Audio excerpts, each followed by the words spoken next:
আমাদের প্রত্যেকের মহাব্বত, ভালোবাসা, দেশের প্রতি আবেগ, দেশের পতাকার প্রতি আবেগ, দেশের সংবিধানের প্রতি ভালোবাসা আমাদের প্রত্যেকেরই থাকা দরকার। এটা আমাদের সাংবিধানিক অধিকার।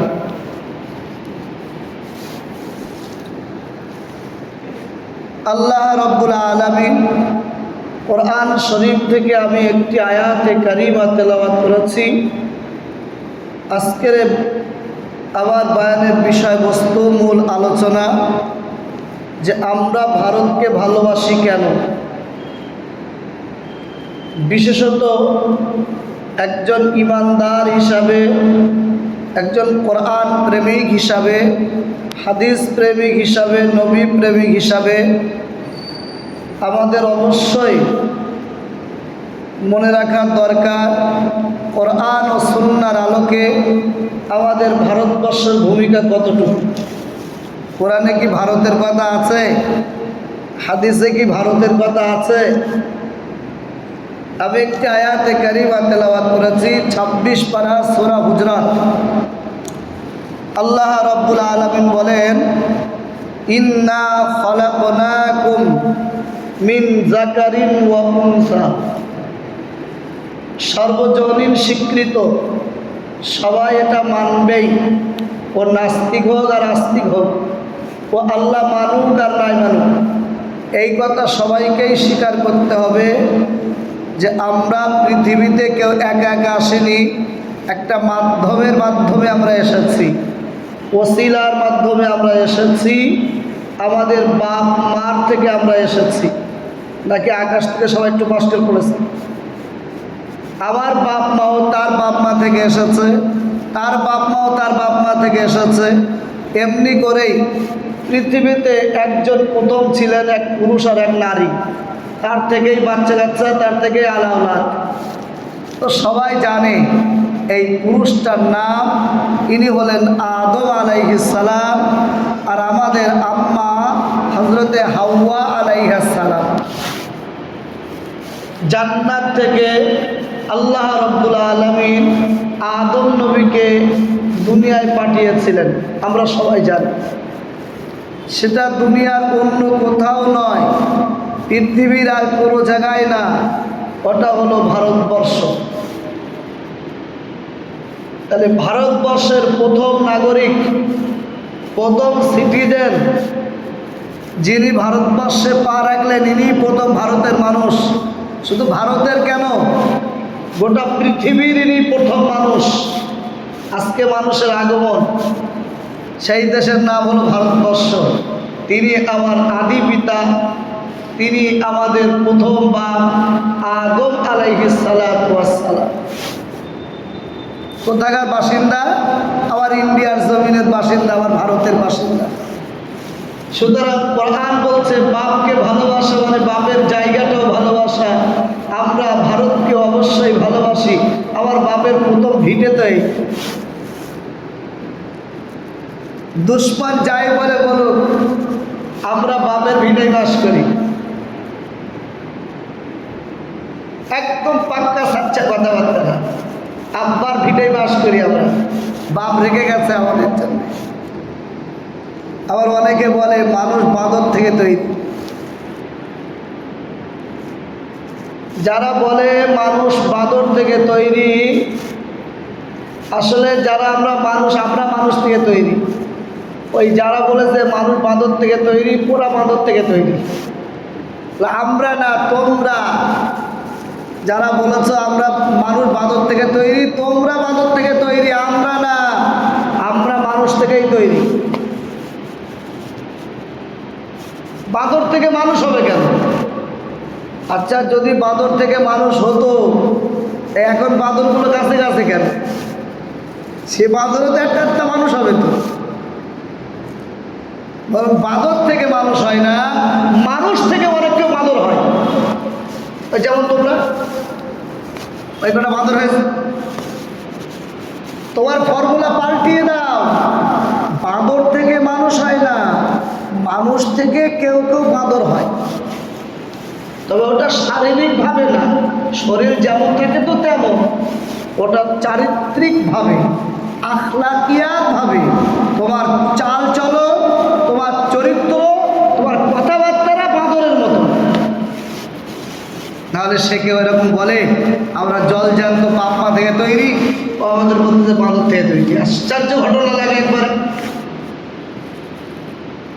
2,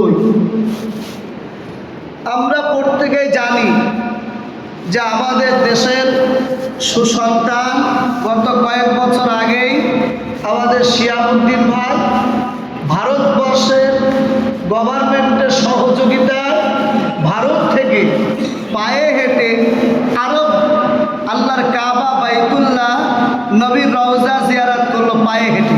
গভর্নমেন্টের সহযোগিতা ছিল, না হলে ছাড়বে না বর্ডার।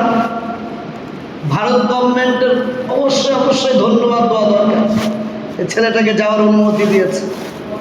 কিন্তু মনে রাখার দরকার, আমার এই ভারতের নাগরিক এবং সিটিজেন প্রথম তিনি ভারত থেকে আল্লাহর কাবা বাইতুল্লাহ হজ করার জন্য গিয়েছিলেন, উনিও আদম আলাইহিস সালাতু ওয়াস সালাম। শিয়াব ভাই তো গেল এই কদিন হালে হালো, আদম নবী প্রথম গিয়েছিলেন।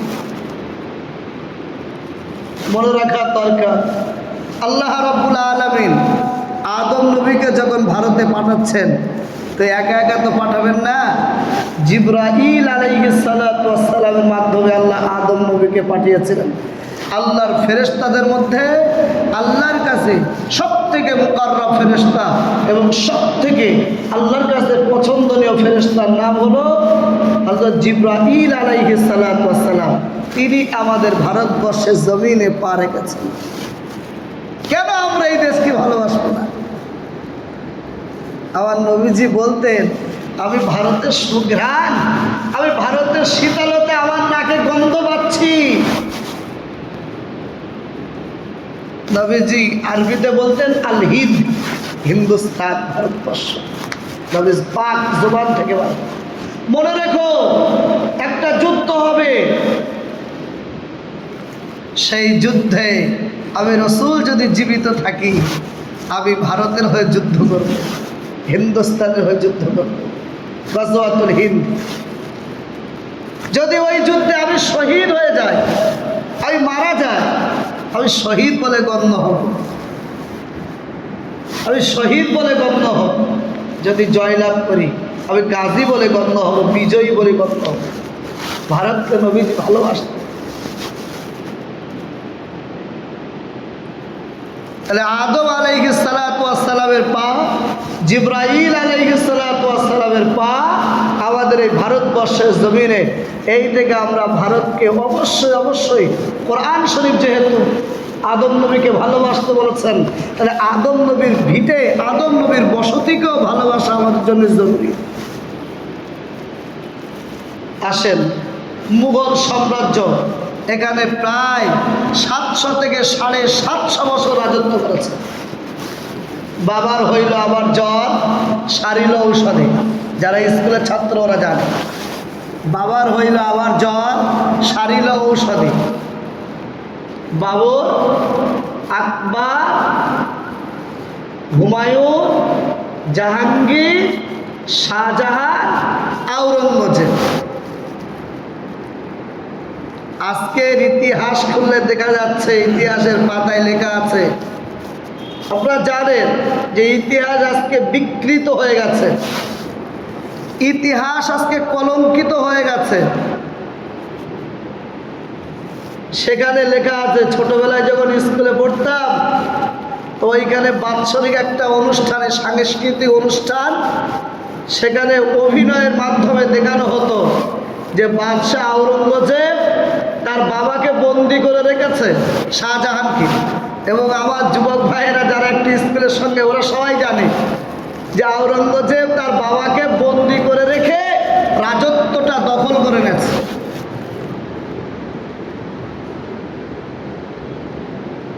আসলে চোরের মার বড় গলা তো, শাক দিয়ে মাছ ঢাকা মতন, শাক দিয়ে মাছ ঢাকা মতো। সত্যি কথা বলতে গেলে কত যে মিথ্যে যুক্তি হয় আল্লাহ জানে ভালো। কিন্তু সত্যি তো সত্যিই হয়, সে মিথ্যে হবে কেন? তুমি বললেও সত্যি হবে, তুমি না বললেও সত্যি হবে, তুমি চেপে রাখলেও সত্যি হবে, চেপে না রাখলেও সত্যি হবে। আমি উদাহরণে বলি, গতকাল মাদ্রাসায় আমাদের স্বাধীনতার প্রোগ্রাম হয়েছিল। আপনারা হয়তো কেউ হয়তো দেখেও থাকবেন, লাইভে সব আছে, ফেসবুক লাইভে আছে, ইউটিউবে আছে, সব জায়গায় আছে। তো সেখানে আমাদের বক্তারা বিভিন্ন বক্তৃতা করছিলেন স্বাধীনতা সংগ্রামের বিষয়ে, আমাদের মুসলিমদের ভূমিকা কি, আলেম উলামাদের ভূমিকা কি, সেই সম্পর্কে বলছিলেন। তো সেই অনুষ্ঠানের পরিচালক হিসাবে ইনশাল্লাহ ছিলাম। তো আমি এখানে একটা কথা বললাম, একজন ব্যক্তি সুন্দরবনে গেল বেড়াতে। সুন্দরবন পশ্চিমবঙ্গের একটা খুব নামি দামি জায়গা, মানুষ যায় সেখানে বেড়াতে, পর্যটকেরা যায়। সুন্দরবন বেরিয়ে আসে একটু। সুন্দরবনে কেন যায়? সেখানে একটা বাঘ থাকে, ওই বাঘের নাম রয়্যাল বেঙ্গল টাইগার। ওটা সুন্দরবনেই পাওয়া যায়। চিড়িয়াখানায়ও বাঘ পাওয়া যায়, তবে সুন্দরবনে বাঘ দেখে যে মজা, ওই মজা না। তা পর্যটকেরা, যাত্রীরা যারা গিয়েছিল, সকলে ঘুরে ঘুরে ঘুরে ঘুরে সন্ধ্যা হয়ে গেছে, বোটে আবার চলে এসছে। তাদেরকে জিজ্ঞাসা করা হলো, কি দেখলেন ঘুরে ঘুরে? বলছে কটা বাঁদর ছাড়ার কিচ্ছু নেই, এখন আর বাঘ দেখতে পাওয়া যায় না। খুব কপাল লাগে, খুব কপাল। সুন্দরবনের বাঘ আছে, নেই তা না, খুব কপাল লাগে। প্রশ্ন এইখানে, কেউ যদি বাঘ না দেখতে পায়, সুন্দরবনের রয়্যাল বেঙ্গল টাইগার কি ইতিহাস থেকে মুছে যাবে? তার নাম তো থাকবেই। তুমি বললেও থাকবে, না বললেও থাকবে, তুমি দেখতে পেলেও থাকবে, না দেখতে পেলেও থাকবে। বিশ্বাস করো মুসলমান, আজকে ইতিহাসের পাতায় আমাদের নাম থাকলেও আমরা, না থাকলেও আমরা, তোমরা স্বীকার করলেও আমরা, না করলেও আমরা, তবে স্বীকার তো তোমাকে করতেই হবে। কতবার মিথ্যে কথা বলবা তুমি? সংসদে বক্তৃতা দিতে দিতে দিতে দিতে বিরোধী দলনেতা অধীর রঞ্জন চৌধুরী বলেই ফেলল মুখ ফসকে, মুসলমানদের স্বাধীনতার অবদান যদি দেখতে চাও, ইতিহাসের পাতা খুলতে হবে না, ইন্ডিয়া গেটটা একবার দেখে নাও। ইন্ডিয়া গেটে লেখা আছে, জল জল জল জল জল জল করছে নামগুলো, যাও ওখানে গিয়ে পড়ে এসো, যাও। আজকে কাজীপাড়ার মানুষ, বারাসাত থানার মানুষ, এরা এখনো পর্যন্ত স্বাধীনতা সংগ্রামীদেরকে টিকিয়ে রেখেছে। আপনি বারাসাতে যাবেন, ওখানে লেখা আছে বড় বড় অক্ষরে, তিতুমির বাস স্ট্যান্ড। কে এই তিতুমির? নারকেলবাড়িয়া, উত্তর 24 পরগনা, বাদুড়িয়া, আপনার পাশেই, সেইখানের ছেলে। আমরা সবাই জানি তার নাম তিতুমির। বিশ্বাস করেন, নামটা এরকম না, নাম তো হাফেজ মাওলানা মীর নিসার আলী।